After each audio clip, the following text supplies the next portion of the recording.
On a eu 5 années de boulot au quotidien, avec des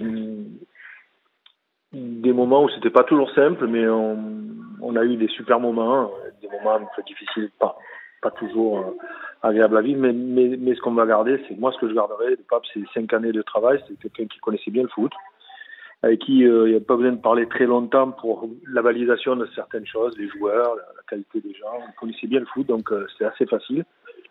Et on apprend beaucoup avec des gens comme ça. Après, ça s'est pas fini de la meilleure des manières.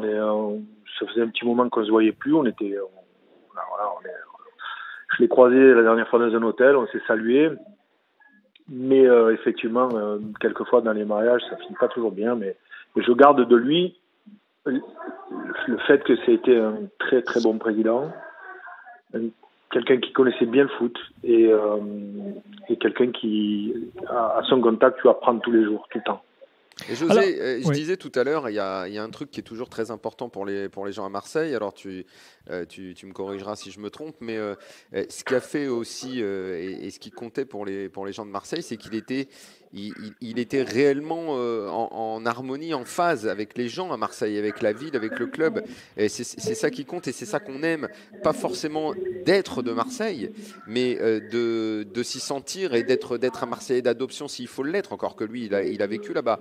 Mais je disais tout à l'heure, des mecs comme Guéretz ou des mecs comme Goethals, si on remonte un petit peu avant, ce sont des gens qui, à un moment, ont rencontré la ville et le peuple marseillais et qui a eu, tu parlais de mariage, on peut parler de choses qui ressemblent à ça, quoi. Cette relation-là, elle doit être forte.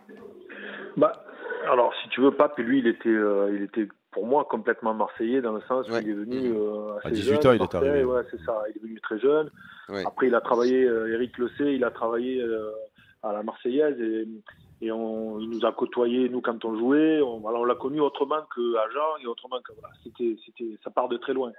Et il connaissait le club et la ville parfaitement, aussi bien que nous qui sommes nés là. Ah, José Anigo, deux petites anecdotes quand même, parce que vous avez vécu avec Pape Diouf la dinguerie Jack Kashkar. Oui, non mais c'est vrai. Et vraisemblablement, vous avez quand même, avec Pape, vous vous êtes dit à un moment, on va pouvoir faire une équipe de dingue avec ce mec. Non, je sais pas si on peut en rire ce soir, mais je vais vous raconter. Mais il y a aussi des souvenirs positifs qu'on peut partager. Je vais vous raconter une anecdote. On a connu le début avec Kashkar, où le premier avion qu'on a pris pour se déplacer avec lui, il était avec les initiales, et les hôtesses à l'intérieur.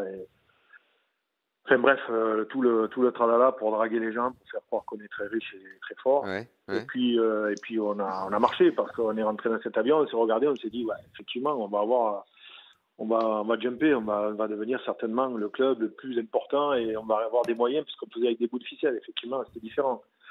Et puis sur les 2-3 déplacements d'après, on ne prenait plus le même avion, plus d'hôtesse, plus rien, et là on s'est regardé, on s'est foutu à rire et puis on s'est dit je crois qu'on est mal barré.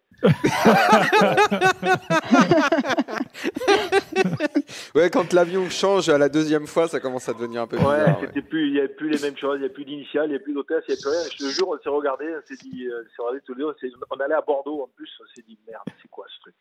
Ça va pas, quoi. Et alors,